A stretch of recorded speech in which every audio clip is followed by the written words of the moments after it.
So, last couple episodes, we had a couple questions about apps. People were looking for app recommendations. Actually, I think in one case, we were talking about photos and kind of cleaning up photo libraries, and I brought up a wish or kind of a suggestion for an app and couldn't really find one out there. And that was it would be really cool if there was an app that sort of rated the quality of your photos, specifically something that could find blurry photos and maybe help you clean those up and get those out of your library. And I thought, that should be almost something that Apple could build in with all of their AI technology. And I found it surprising that there wasn't really a good recommended app out there. I think we found one online when we were doing some searching, but it had horrible reviews. And so I threw it out to the community and asked, hey, does anybody know of an app like this? And Devin came through for us with an app that can find blurred photos in your photo library. And I can't believe I didn't remember this one because it's from MacPaw and it's called Gemini Photos. And it's kind of an offshoot. It's for iOS only. I think it's kind of an offshoot of their Gemini 2 for the Mac, which helps you find duplicate files and can find like duplicate photos as well. But this one is specifically focused on your photo library on iOS, and it can not only identify duplicates, find similar photos, find videos and screenshots, notes, and other things to let you clean up your photo library. It can also find and identify blurry photos. And I tested it out, and it's pretty neat. It helps find those things, and then you can go through and you can pick and choose which ones you want to clean up and delete. Obviously, be careful with something like this because you are deleting files out of your photo library, so you probably want to make sure you have backups before you try it,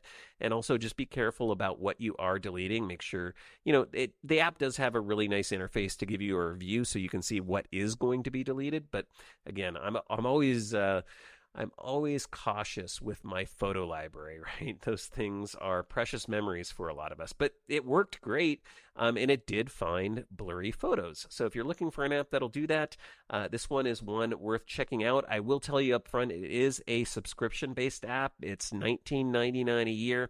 They do have a one-time purchase option, but it's $35, $34.99, which, I mean, if this app really does help you clean up your library, I think it's well worth it. I think that's a fair price. There is a 3-day trial, which you can try for free, but you do need to sign up for the subscription, and it will auto-renew after 3 days. So you probably want to make sure if you're doing the free trial right after you purchase it or sign up for it, that you go in and cancel that from your Apple account. So make sure you do that if you don't want to get charged after 3 days. But check it out, Gemini Photos from MacPaw. And MacPaw makes great stuff. We really like them here on the MacCast.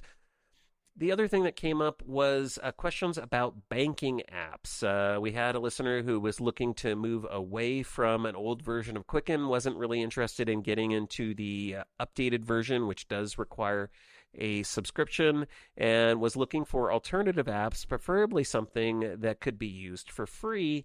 And I didn't find any free ones. I did find some one-time payment ones. And so I threw it out to the community. I said, anybody know of a banking app that you like that is free? And I got a couple of recommendations this week. One came in from David, and that is for MoneyWiz, and that's MoneyWiz. I'll have links to all of these in the show notes at backcast.com, all these apps and those sorts of things like I do every time. But he says, David says, hey, this one can be used for free if you manually enter your data. If you want to connect it and sync it and have more advanced features, there is a subscription option. And you can do that. But David says, hey, I've used this for free, and I just manually enter my data, and it works really, really great. So that's one you can check out, MoneyWiz.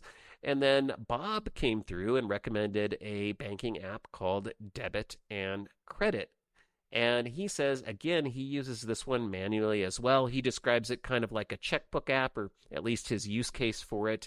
It does look like it will import files, CSVs, QIF, OFX, and QFX files. I think those are all like the standard Quicken file formats and open financial file formats and those sorts of things.